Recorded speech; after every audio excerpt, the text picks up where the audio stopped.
No matter how much technology we use, ultimately the biggest frauds that happen are abusing, manipulating human emotions and technology, whether it's trust, whether it's fear. How people are using AI without understanding what it actually entails and what could be the repercussions. I experienced and saw my own grandfather scammed out of around $20,000, which was almost everything what he had. It's one of the reasons I got in this industry, to help fight fraud and cybercrime when I didn't even know what cybercrime actually was. We need to find clever ways to defeat cybercriminals at their own game. Cybercriminals are targeting and impersonating CEOs or people with authority and power. I'm not worried that an AI-based army of robots is going to take over humanity. What I'm concerned about is the year is 1834, 200 years ago.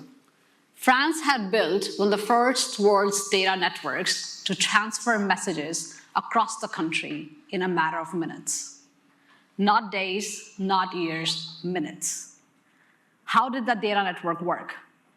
It was known as the semaphore telegraph, and it consisted of a chain of towers just like this, where each tower had wooden blocks on the top.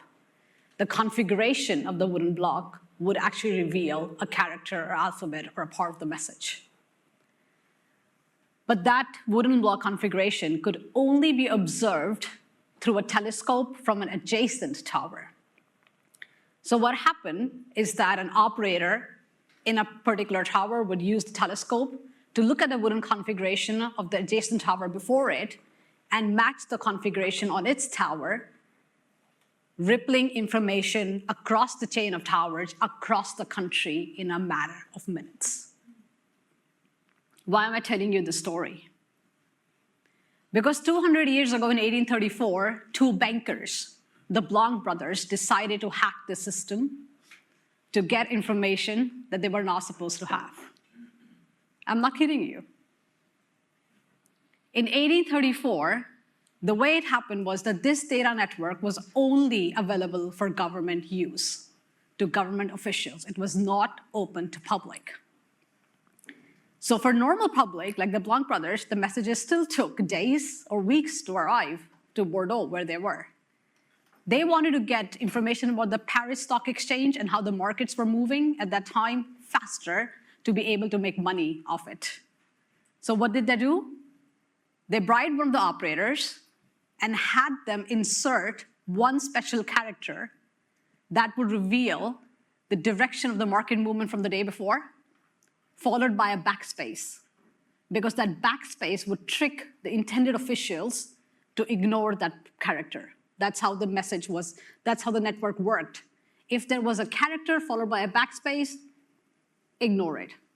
So for intended officials that would receive the messages, nothing was wrong.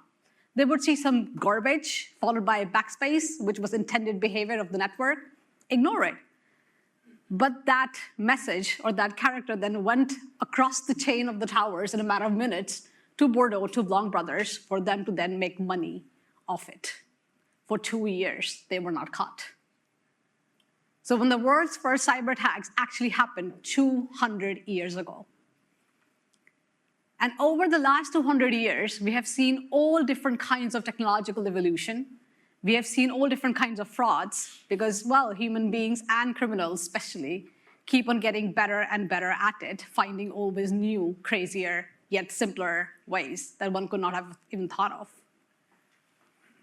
In the 1900s, 1960s specifically, we saw a bunch of teenagers, just for fun, to figure out and hack the telephone system, to use the whistle with certain tones and frequency to switch to long-distance calls without having to ever pay for long-distance calls, which was quite expensive that time, especially depending on the distance and the time and the duration you're on the phone.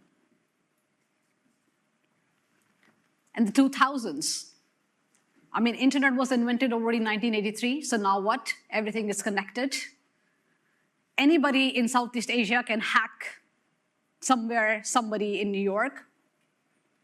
Of course, distance doesn't matter anymore, right? In 2016, we saw one of the biggest, at that time, cyber bank heists, the Bangladesh heist. You all probably are familiar with it. It's not a secret, right? 35 instructions were issued by the hackers to illegally transfer money through the SWIFT network, that would amount to around $1 billion. 5 of them went through. The rest 30 was canceled just because somebody noticed a misspelling in the SWIFT instruction. And it was caught just by pure luck. So they did went off with $81 million still, but it could have been a $1 billion cyber heist had they not been caught. Growing up, I experienced and saw my own grandfather scammed out of around $20,000. We're talking 30 years ago, which was almost everything what he had. It's one of the reasons I got in this industry. One of the many reasons to help fight fraud and cybercrime when I didn't even know what cybercrime actually was. Which brings me to today, exactly 2 years ago. Something specific and special happened exactly 2 years ago in March 2023. ChatGPT had come out just a couple of months ago, right? But there are key things that happened during that end of first quarter 2023. 3 key things. 1, the whole ChatGPT chatbot hype had reached the top of its hype cycle. We reached a point where almost the entire world was thinking, wow, we have invented magic. Oh my God, this is amazing. Finally, a chatbot or a AI that is like superhuman, that will solve all our problems. That is magic. Obviously, that was not the reality, but that's where we were. That's where our knowledge was at that time.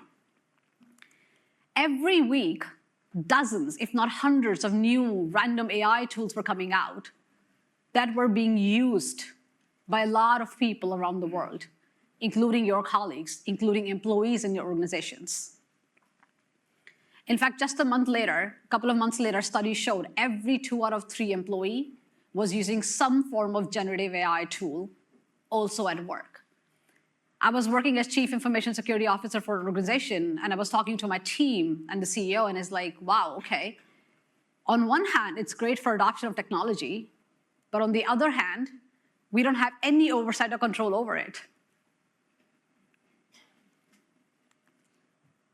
And just from 2022 to 2023, we saw an increase of 200% voice-based scams targeting the finance sector alone.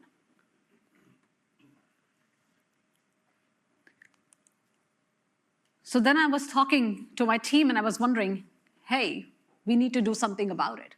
We were seeing in real time a seismic shift happening at that time. That was not just cybercrime.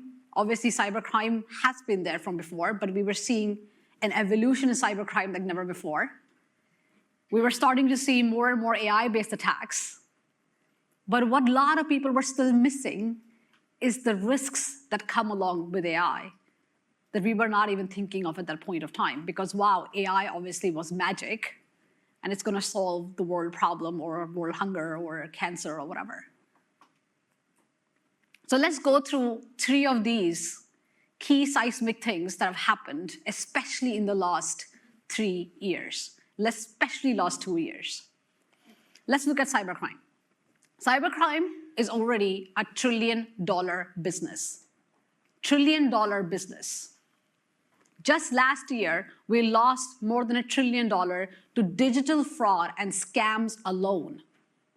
This is not taking into account cyber attacks. This is not taking into account other cybercriminal activities, but just digital fraud and scam. Just last year, synthetic identity fraud was up 153%, which means cybercriminals are not just stealing your credit card information. They're not just using your data to create new accounts in your name, but now they're spinning up fake identities based on some real but most fabricated information to create accounts for people that don't even exist. Utilizing maybe your home address and then creating a new account and a new identity of a person that doesn't even live there. Year after year, we see millions and millions of credit card information, credit card details, personal information that are leaked and sold across the dark web. That part of the internet that's not accessible through the normal browser, that part of the internet that's supposed to provide anonymity and privacy, supposed to be a good thing, but that's why we can't have good things, because now they're being used for illegal activities because of the anonymity and privacy that it provides. Cybercrime has become a service. People that are buying or selling in the cyber world, in the dark web, they're leaving each other ratings. Great service, great product, man. It worked. Because they survive and thrive also on customer feedback. They're providing customer service. They're running fully fledged businesses with HR, with customer service, with refunds if it didn't work out. Heck, even with DIY, do-it-yourself kits, with manual instructions for how you could actually take over an account or how you could commit fraud. They're making it easier not only to sell, but also to commit illegal activities. You can even hire cyber attackers if you wanted for a nominal fee of about, I don't know, $20, $30 per month on a subscription basis. What is that, like a Netflix subscription? I mean, it's illegal, don't do it, but you could if you wanted to.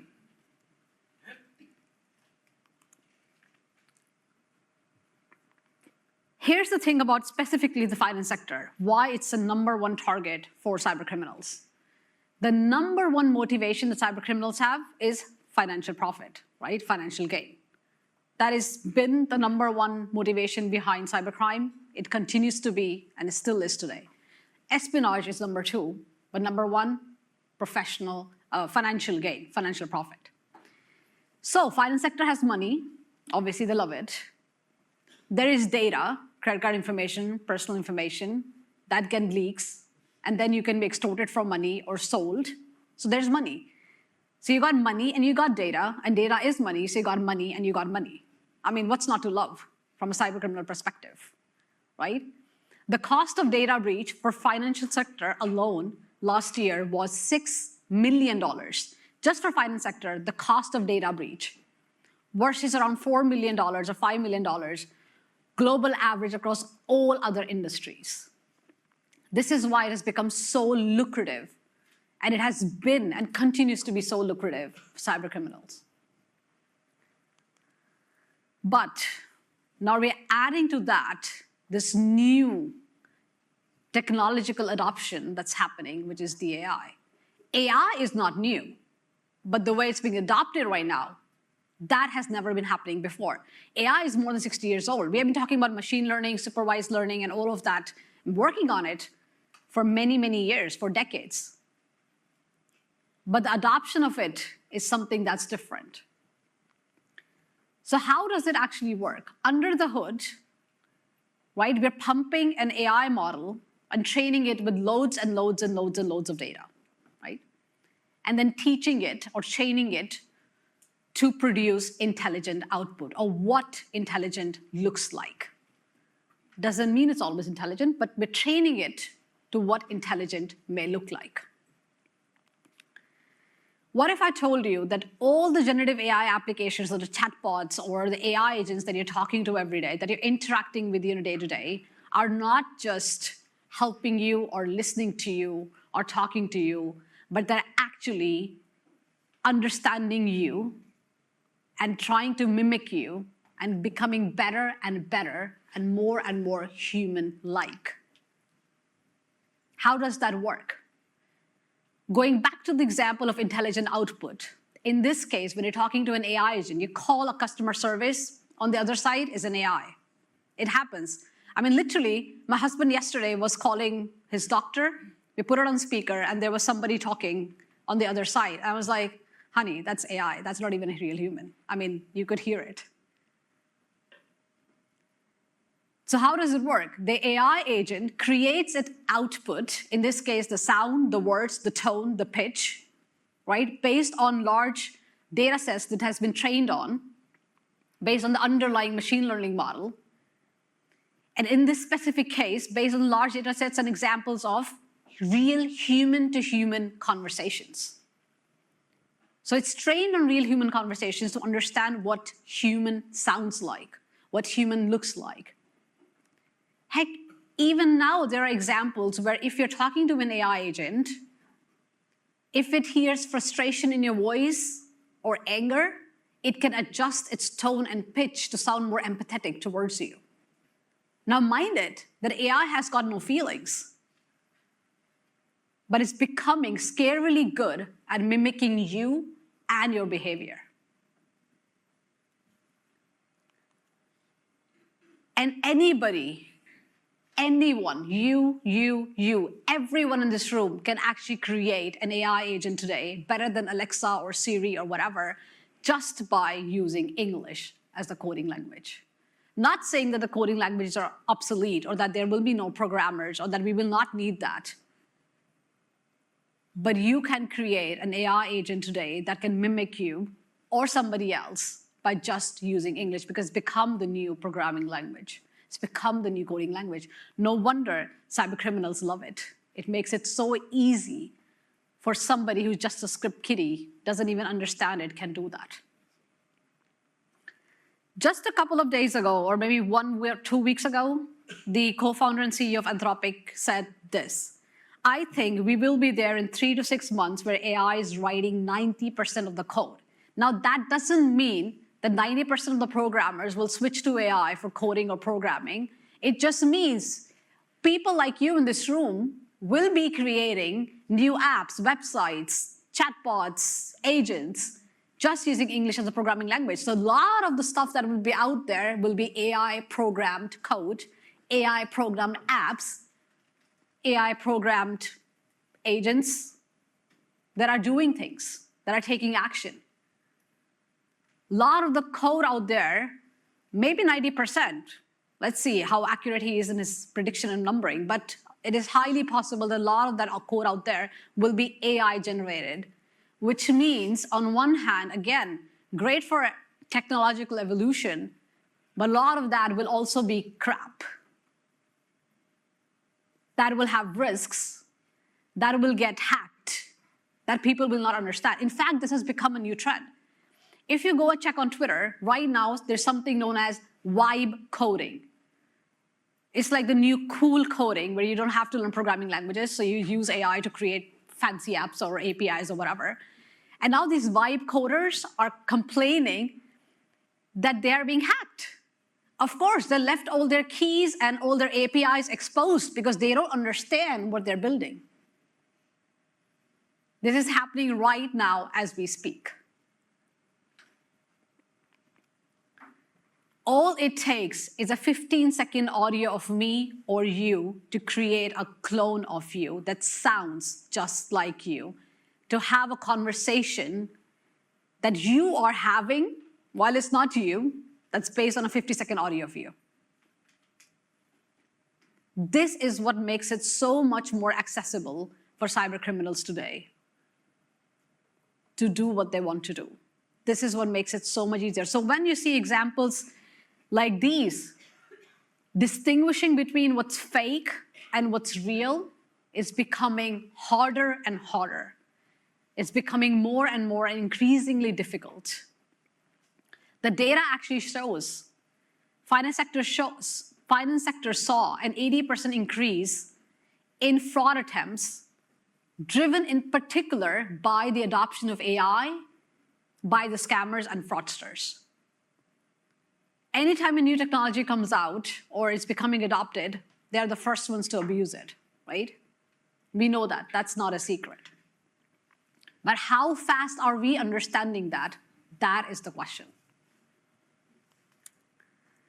And 75% of these deepfakes, what is a deepfake, right? Creating something that sounds and looks like you, but it's not you. Real audio, real video that sounds and looks like you, but it is not you. 75% of the deepfakes impersonate either a CEO or somebody in the C-suite, some executive authority and power. Why? Why is that? Because of this example. So a couple of years ago, a CEO of a UK company received a call from the CEO of their German parent company. So a German guy calling the CEO of UK company, right? Sounds exactly like him. Dialect, accent, to the T, right? And all he says to him is that you need to transfer $243,000 to our Hungarian supplier. We have a supplier, we need you to transfer the money. He does it. That's it. All it took was a voice clone and a voice-based deepfake to get that money to be transferred and be taken away, like stolen. Just 2 years after that, as if that was not enough. By the way, that previous example was the first case of a deepfake audio being used for a cybercrime to steal money. Just a couple of years after that, very similar incident happened, where another bank manager of a Japanese company in Hong Kong receives a call again from the director of the parent company, right? But this gets interesting. The director calls and tells the bank manager this: hey, we're in the middle of a very important mergers and acquisitions deal. Very few key people in the organization know about it that I'm entrusting this information with. You are one of them. In order to make sure that this acquisition deal goes through, we need your help. We need your support. You're one of the key people that knows about it. We need you to transfer $35 million. And by the way, we're going to be working with a corporate lawyer to make sure all this goes very, very well. He transferred $35 million. Scammers walk away free with just $35 million just because they used a voice-based deepfake audio of the director of the parent company.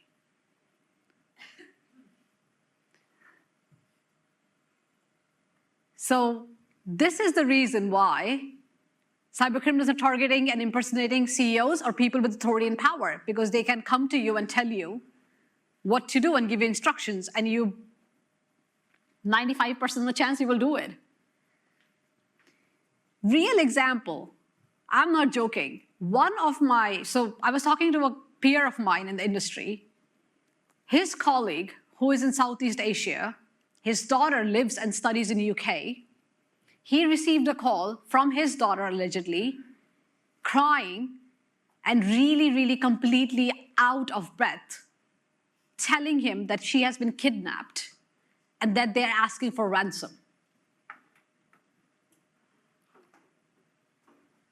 Lucky for him, he received the call from his daughter actually 2 minutes after to find out that that was fake. There was no way for him to know that that was not true. He was being extorted out of money. And my peer, who's also a chief information security officer in another organization, his job is to find out what are the security risks or threats with AI or without that are important for the organization. He wasn't aware until he actually made the trip down to Southeast Asia. How much do you know within your organization what is happening and where actually cybercriminals are attacking? On an average, cyber attackers are in your organization or in your infrastructure 200 days before they're even discovered.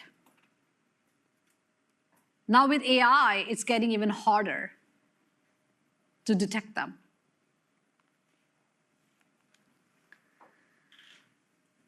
As if that's not enough, with the technological evolution that's happening with AI, now there are risks that comes with AI. So remember what I told you earlier. AI is trained on large data sets for it to understand what intelligent output looks like, right? We believe that as it consumes more and more data, it continues to provide intelligent outputs. But that's not really the case. The output that comes out from AI tools can be inaccurate, incorrect, false, misleading, biased, discriminatory, all of that. How do you know that none of this is happening? How do you verify the accuracy, the correctness, the non-biased output of an AI model? And this is not something the cybercriminals are necessarily doing. This is something that we are doing, the way we utilize AI tools around us. without having an understanding of what that actually entails. A landmark study actually showed they analyzed 3 key players, Microsoft, Face, and IBM. They analyzed their gender classification tool, which basically used computer vision for doing gender classification, and that computer vision technology was based on AI. So they analyzed their AI-based computer vision technology for gender classification, and the study clearly showed all 3 companies and their tools perform best with men versus women. It performed best for lighter skin tones versus darker skin tones. So basically, the output that came out was most of the time incorrect and had the largest gap for darker skinned females. Imagine using this as the basis of identifying someone and then denying somebody's credit loan because you have incorrect data, because your output is biased. And where do these biases come from? Mostly 2 sources, right? Based on how the data is, underlying data, if your underlying data is biased, you put garbage in, you're going to get garbage out, right? So if your underlying source is incorrect, inaccurate, has discrepancies, is biased, is discriminatory, that's what you're going to get out. The other is algorithm, how the algorithm works.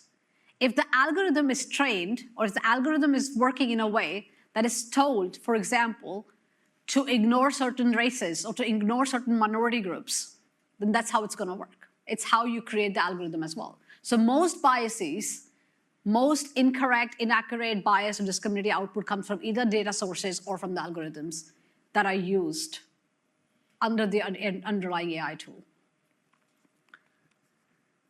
Yet, where we are today, we're using AI almost every day in some or other form of decision making. Do you agree with me that? I want to see just a raise of hands if you believe that AI is being used on a day-to-day basis for some or the other form of decision making. Wow. Right? What is that decision making that's happening on a day-to-day basis? It can be anywhere from passive decision making of analyzing the data, understanding what the pattern is, what good looks like versus what is an anomaly. I mean, it's deciding what is good and what's not good, not taking actions, but it's doing that. That's passive decision making. To augmenting, utilizing the underlying data patterns, utilizing the anomalies, utilizing various factors, location, frequency, other real-time information to be able to say whether this is an anomaly or not, and then maybe sending an alert, or based on your 15-second audio, creating an AI voice clone of yours, right? Deciding that this is the right output, this is the right pitch, this is the right tone. Not taking actions, but it's still augmenting decision-making of human beings. To replacing, in a lot of contexts, in a lot of examples, human decision-making, especially in fraud, when we're using AI for detecting anomalies in fraudulent transactions, it has the capacity to just block the fraudulent transaction. Sure, that doesn't have an irrecoverable consequence to it. This consequence is not that dire. But what if the AI tool denied somebody's credit loan because it made a mistake? Because it decided, based on the factors, such as your background, your racial history, that you do not get the credit loan. So we are already using AI despite the fact that we don't know if its output is 100% accurate, correct, non-biased, in key decision-making in day-to-day basis already today. An average adult makes around 35,000 decisions on a daily basis. The question we really need to ask, how many of those decisions and what kind of decisions are being either replaced or augmented by AI? And what does that mean for our society? What does that mean for our businesses? What does it mean for individuals, especially in our industry? So I get this question a lot, if I'm worried. In fact, Mason was asking me just today morning when we were talking, is the future hopeful?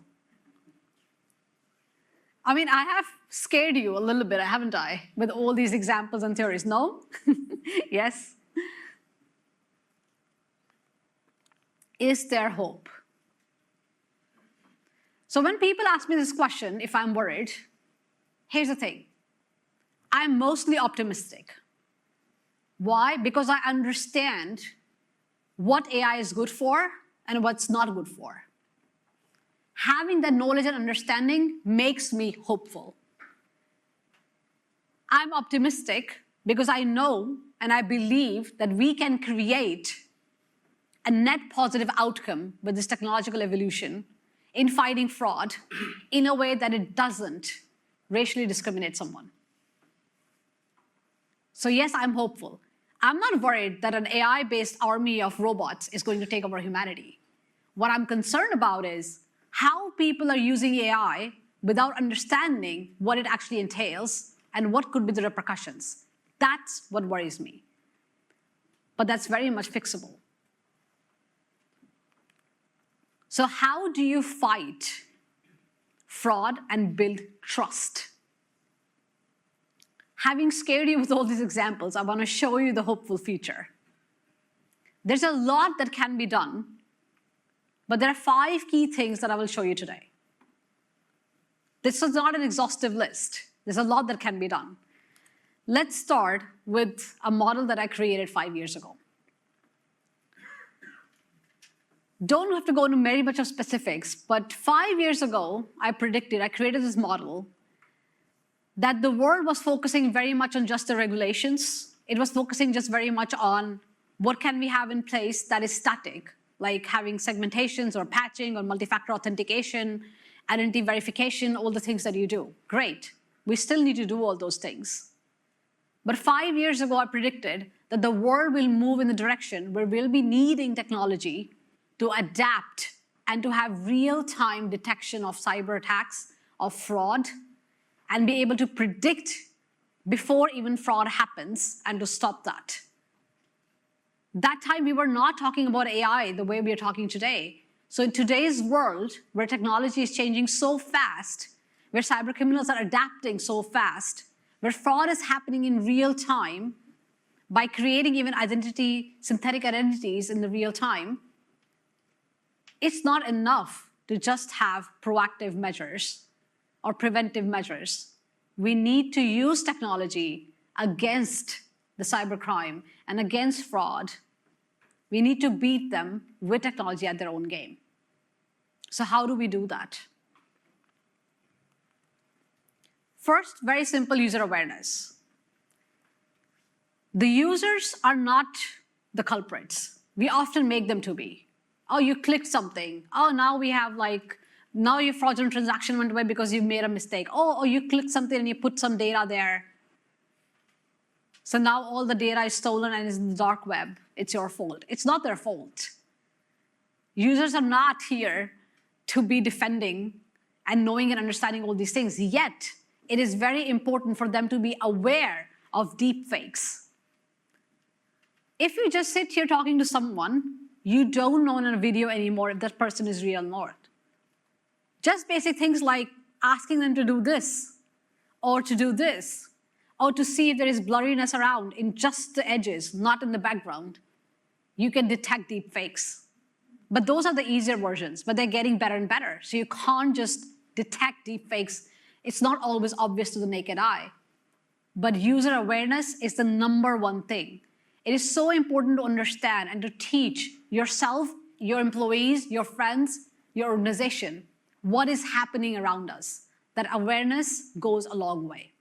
Doesn't mean mistakes won't happen. Doesn't mean somebody won't click. Doesn't mean somebody won't accidentally give away their data or credit card information. But it starts there. #2, actually utilizing AI for what it's good at. Actually utilizing machine learning for what it's good at. What is it good at? Analyzing loads and loads of data, which human beings aren't so good at. So how does it work? As I said earlier, the AI model is trained on a large data set to understand the patterns. It understands what could good look like, what could bad look like, right? Then when a transaction is executed, it is able to, in real time, based on the patterns, based on the anomalies, based on location, based on transaction amount, based on spending patterns, human behavior, whoever that person is, be able to either say it's blocked or not, right? It can still be wrong, so you can reinforce that learning by a feedback loop and improving it over time. But we need to use technology for what it's good at, which is doing things humans aren't really good at. Data behavior analysis, human behavior analysis, pattern analysis, all of those things.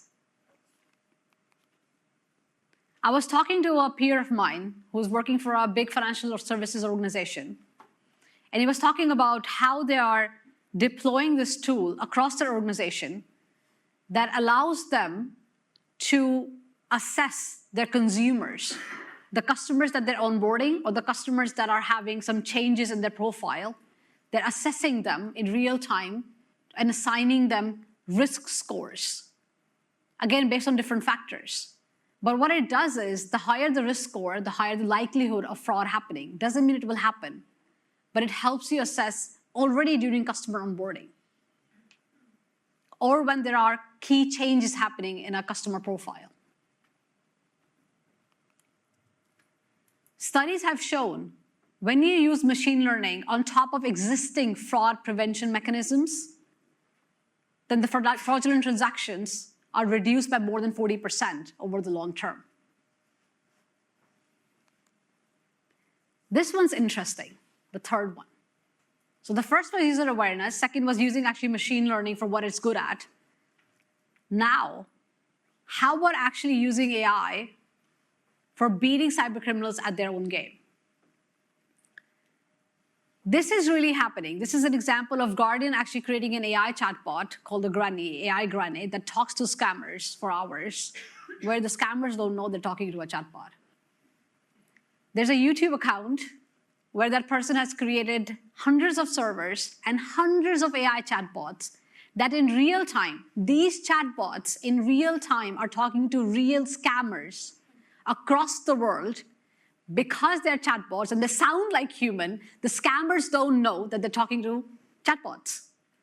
And the chatbots obviously don't get depleted of energy as long as we're feeding them electricity. But they're talking for hours and hours and hours to scammers, so much that in one audio, I actually heard the scammer get so frustrated. It's like, what is happening? I'm trying to help you. Why are you not giving me the code?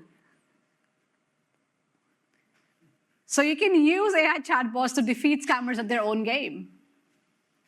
In fact, even engage them for long conversations, revealing certain information that can help you find the location of where those scammers' locations are, or location tracing.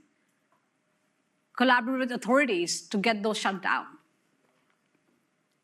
Or yet use AI for deepfake detection.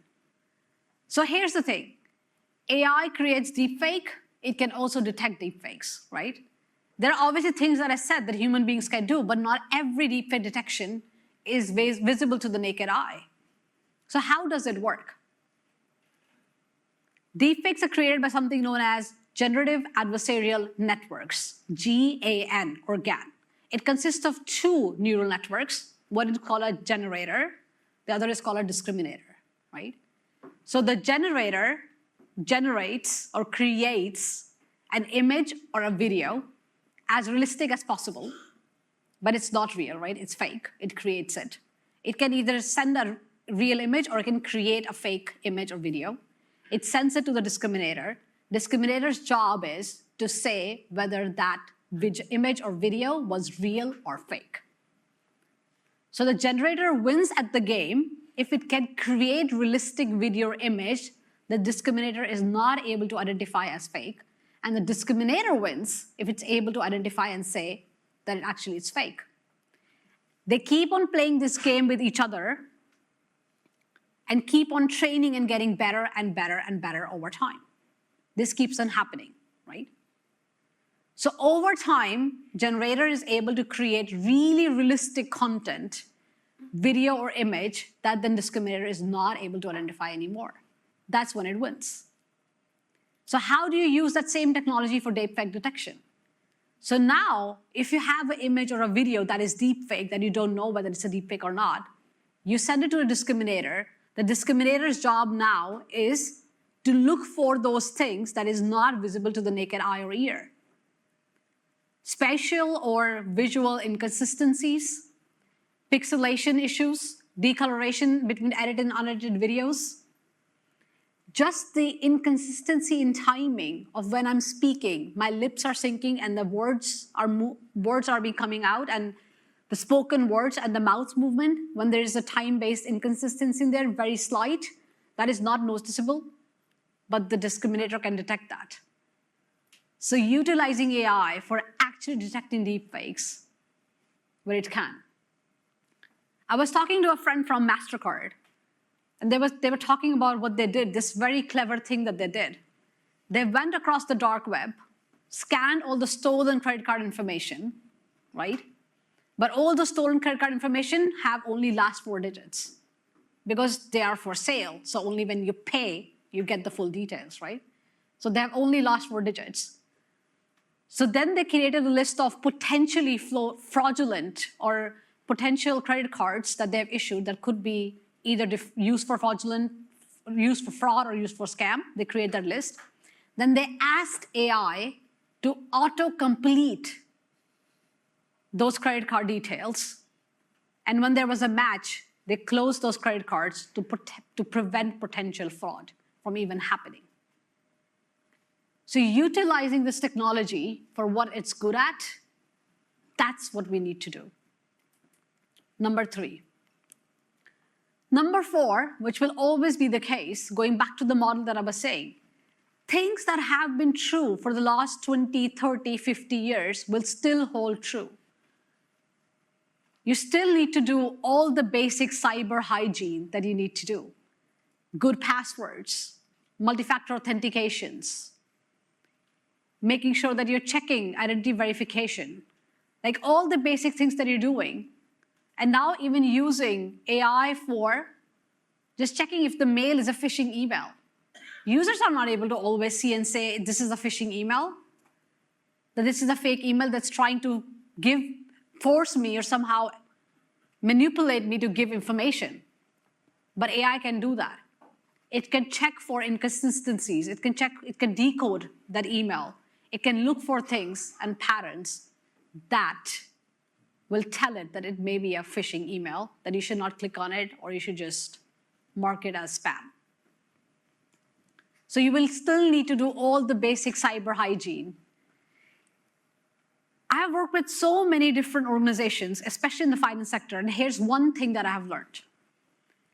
The ones that are best at defeating fraud, this is my experience, the ones that are best at defeating fraud are where the cyber and the fraud teams work together.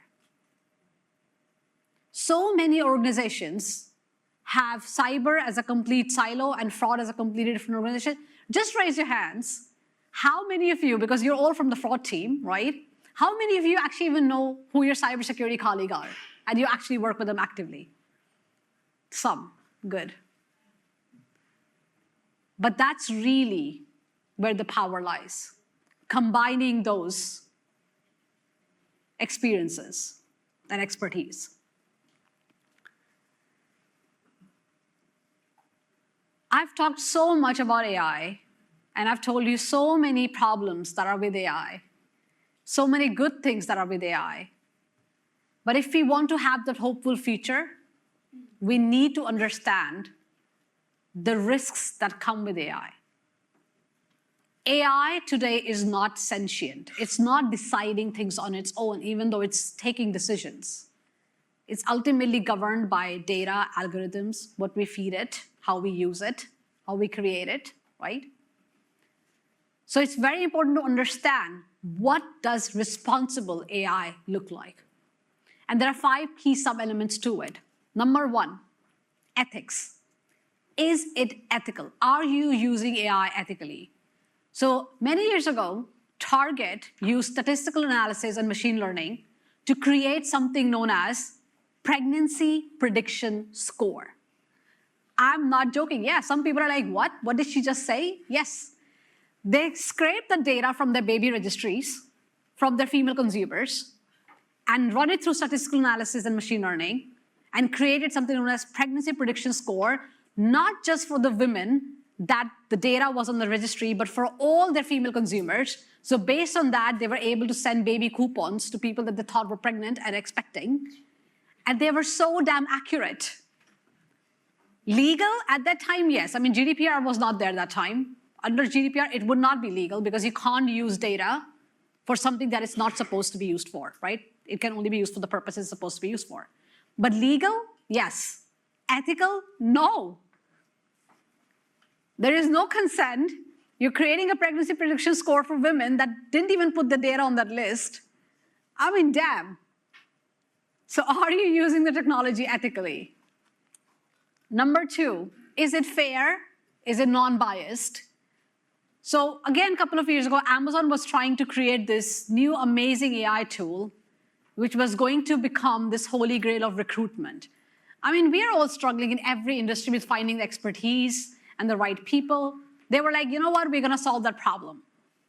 What we are going to do is we're going to create this amazing AI tool where you can feed in thousands and thousands of CVs. It will do its magic in a matter of minutes and pop out top 3 candidates, boom, hiring solved. The problem, it hated women. I mean, I told you it's not sentient, but it did. Why? Because the data set that it was trained on was from the last decade in the tech sector. I know I'm an anomaly, but it's predominantly white males. So it taught itself that males, good, females, not so good.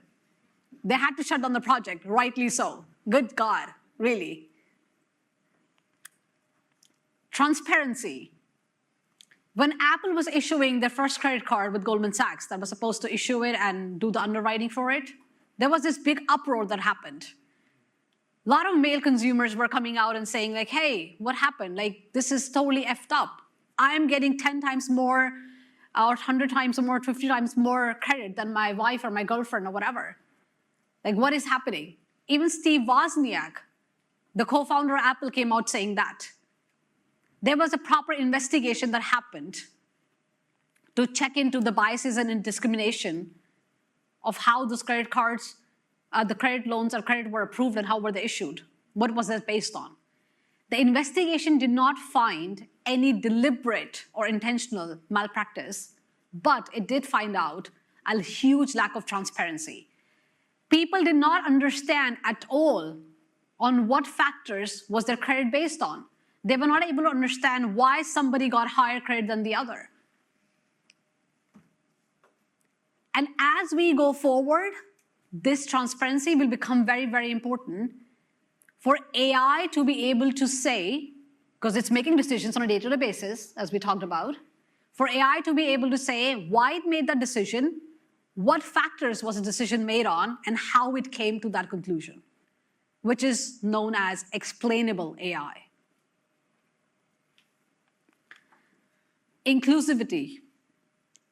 Is it including all the different demographics, racial history, backgrounds, all of that, so it understands all of this is normal?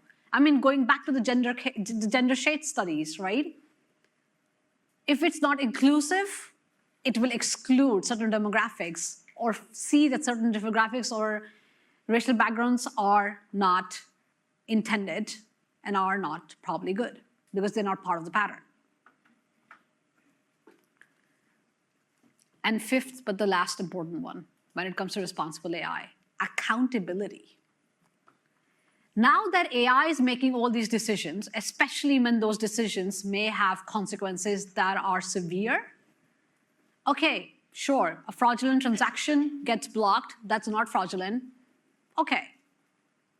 Your credit loan gets denied, that's worse. I mean, now you have to go through all the appeal process and everything, which takes like months, if not years. But what if an autonomous AI-based car swivels and hits someone because it's trying to protect somebody else, when those decisions happen, or when decisions are based that are having irrecoverable consequences to the safety of human beings, who is accountable? Is it the coder that created that tool? Is it the CEO of the company? Is it the user? Who is ultimately accountable for this? How do you find out? So what we need to do, in addition to all of that, to bring it all together, is to be able to audit all your systems. Not just financial systems, not just auditing your systems for internal controls to check for fraud, but also to check for cybersecurity issues, and now also to check for AI-specific risks, the ones that I told you about. So yes, there is hope. There is hope. But there's a lot that needs to be done, and there's a lot that can be done to understand the dynamics of how the cybercrime and the fraud industry is evolving, to understand what impact does AI have on these attacks or on how fraud is conducted today in such a simplistic manner by cloning video or audio, or so many other matters of just selling fraud as a service, but also understanding the risks that come with AI. And when you combine the three things, then there's a lot that can be done, but these are the 5 steps that I will share that you should begin with to have that hopeful future and to fight fraud and to build trust in this era of uncertainty with the era of technological evolution that we're seeing. Thank you so much.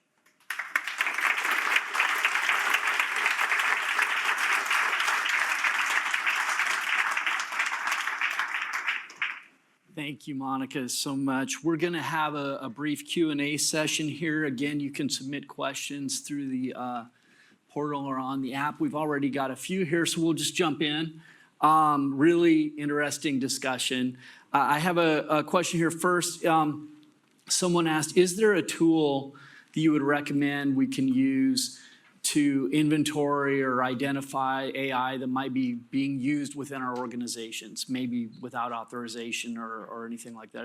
Are the tools available for that? Because it does seem like a risk. Yeah, absolutely. So there are a lot of tools out there, right? The different vendors, they have different qualities, but they're all asset discovery tools. These tools come into the asset discovery category. So I don't want to name a vendor or so, but just to understand that there are a lot of tools out there. And the way it works is that it tries to find something known as shadow IT, right? That shadow IT are all those assets, digital assets, including AI tools, that are not a part of your corporate software or asset world. So absolutely, there has to be done this kind of asset discovery that goes and looks into, because everything today has an IP, even AI tools, even software.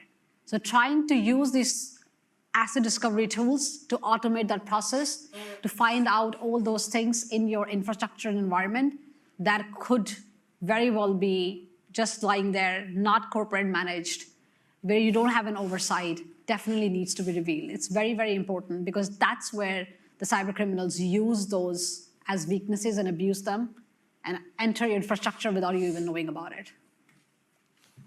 We have another one here. You talked a little bit about this. You know, we hear so much of the scare or not scare tactics really, because it is legitimately scary, but we hear so much about the threats, and the first part of your presentation went over that, but we did talk about the hopeful aspects. How would you generally characterize the level of defensive potential of AI to prevent and detect fraud as opposed to the offensive potential for people to attack us with it? Like, are they on the same level technologically? Do we have tools, AI-based tools that really can identify AI and protect us against it, or are we still playing catch up? Yeah. So before we had the adoption of AI a couple of years ago in the way we had, before that, let's say, let me use an analogy. We're always playing cat and mouse chase, right? We're always doing that. the cybercriminals and the people that are committing fraud will always be ahead of us because we don't know yet what we don't know. That's always difficult to know what we don't know, right? But if a couple of years ago, let's say we were 10 steps behind them, now with AI, we can reduce that gap, if not close it. We will never be able to close it. There is no 100% security. There is no 0% fraud. That's just not going to happen. And that should not be the aim either. The aim should be to reduce that gap. That is what the aim is, right? So now using AI as a technology in defense, we are still a bit behind the way cybercriminals are using it. That's correct. But we are getting better. I gave you an example. I mean, I'm seeing this around us. AI is being legitimately used in organization to just detect phishing emails or to detect any changes in the attacks that come in. So there are some scenarios, especially in something known as when you're doing security attack detections, when you're doing analysis of any potential indicators of compromise, any potential indicators of fraud. We are seeing AI actually being especially used in incident detection and incident management. That is one use case that's actually happening, very, very much real so in defense. There's a lot of other cases we need to get better at. We're not seeing that yet. But the technology has potential. Why not? I mean, the examples that I gave you about using AI to defend and scam scammers, using AI granny or somebody who can create hundreds of chatbots to talk to scammers for hours and hours, that's one use case I can definitely get behind. We need to find clever ways to defeat cybercriminals at their own game. That is very, very important. And the thing is also that you have to remember that part about offensive that you said, there will always be that. But 20 years ago, I used to work as a white hat hacker. I used to actually hack things, right, for a living. I was allowed to do that, so it was all legit. But having done that, I understand better than maybe anybody else the psyche of an attacker, the psyche of a cybercriminal, the psyche of a person who's committing fraud. Having the understanding of that psyche is so key. Because one thing that hasn't changed over the 200 years that I gave you the example of, that human psychology will still be manipulated in all these examples. No matter how much technology we use, ultimately what is happening, the biggest frauds that happen are abusing, manipulating human emotions and technology, whether it's trust, whether it's fear, whatever it is.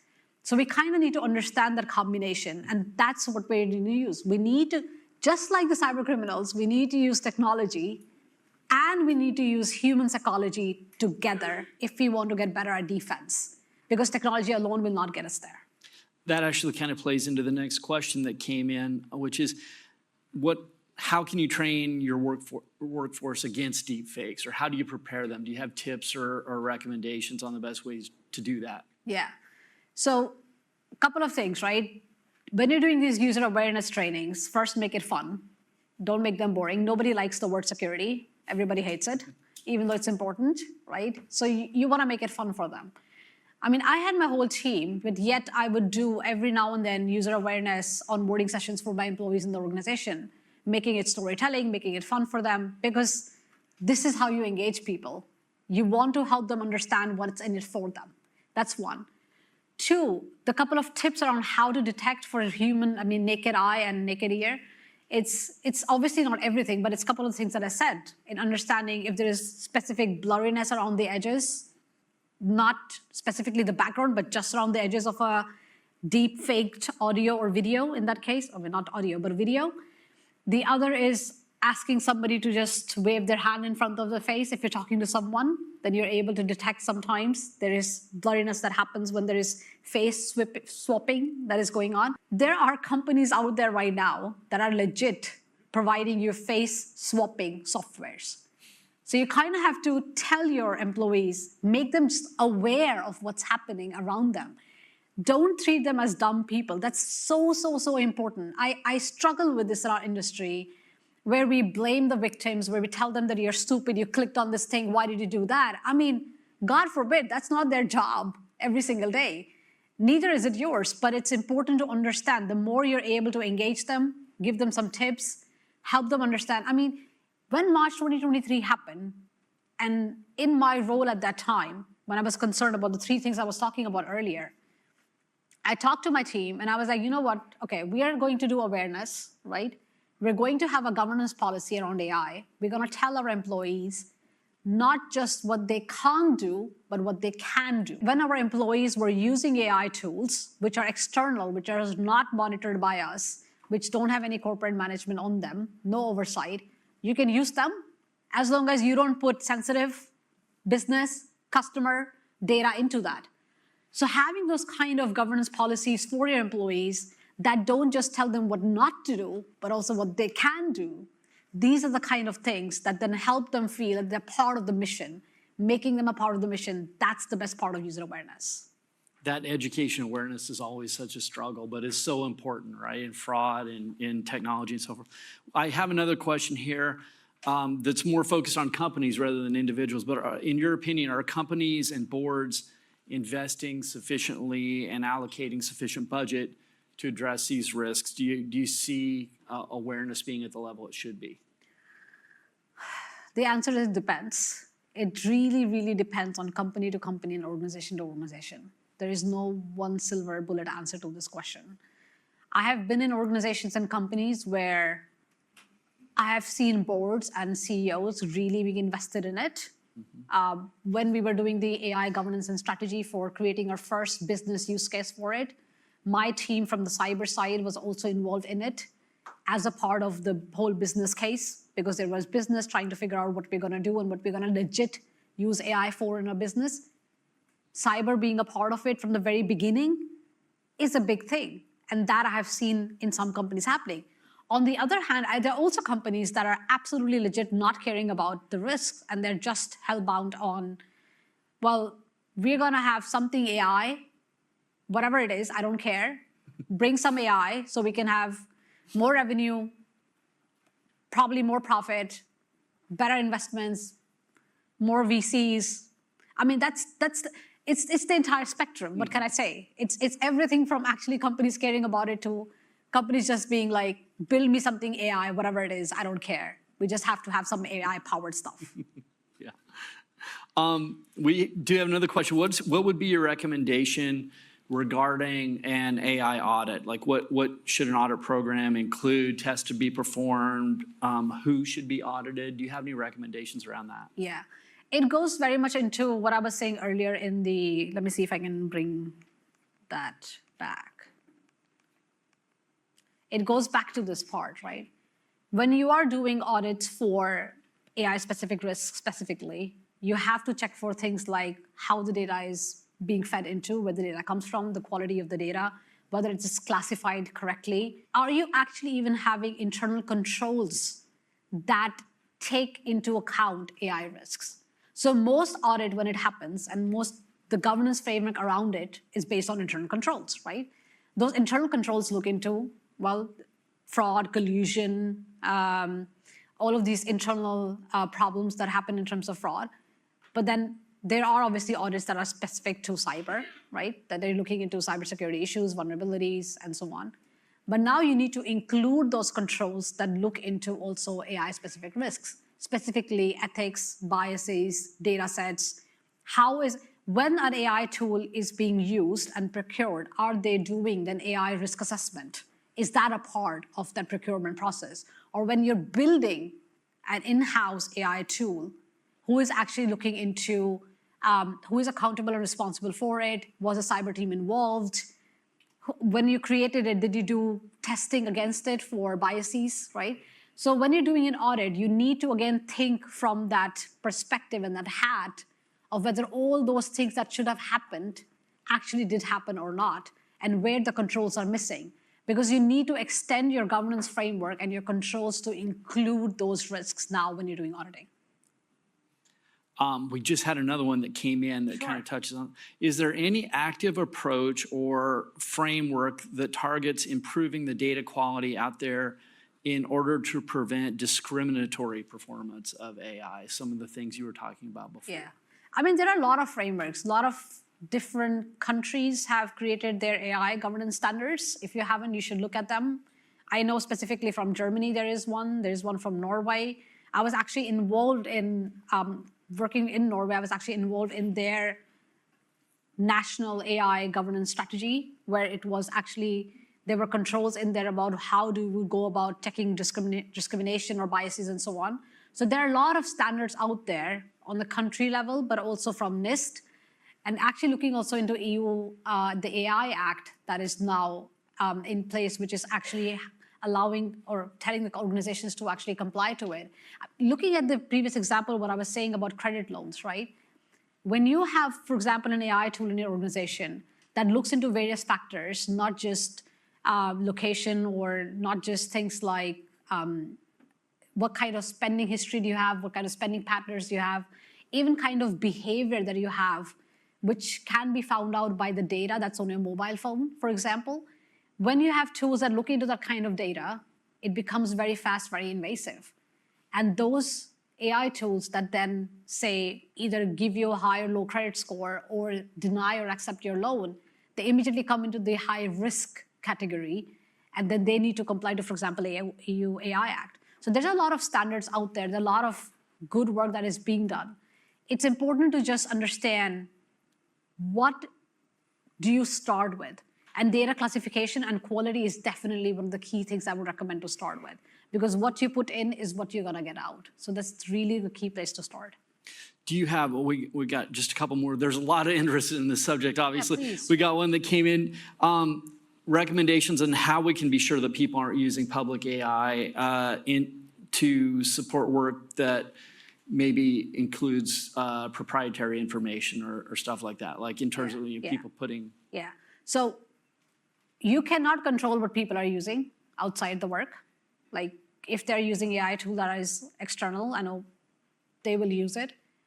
The way you can do it is actually using technology like data loss prevention, DLP, or any kind of other mechanisms that actually is able to detect data being leaked from your organization's boundary outside.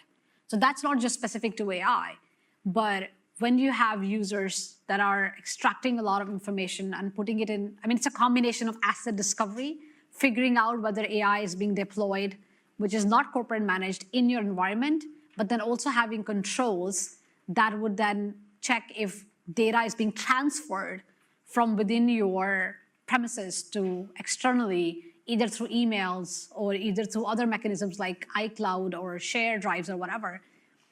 So having that combination is how you find out whether it is being used. So you have to tell users to not do it, but you can't rely on them not doing it. Mm-hmm. You have to actually use a combination of the technology to both discover if the tools are being deployed in the environment or data is being leaked or data is being used in the environment or from the environment outside. We've just got about a minute left, but I think we've got one question here that really gets to the heart of all our concerns. When are the robots going to take all our jobs? So they probably will, right? But is that really completely bad thing? And here's an analogy I want to share today, okay? If you look at agriculture as an industry, right? I don't know, maybe 50, 60, 70 years ago, before even the Industrial Revolution happened, 95% of the world was doing agriculture. That's what we all did. We all did agriculture. None of us in this room are doing right now agriculture, right? Mm-hmm.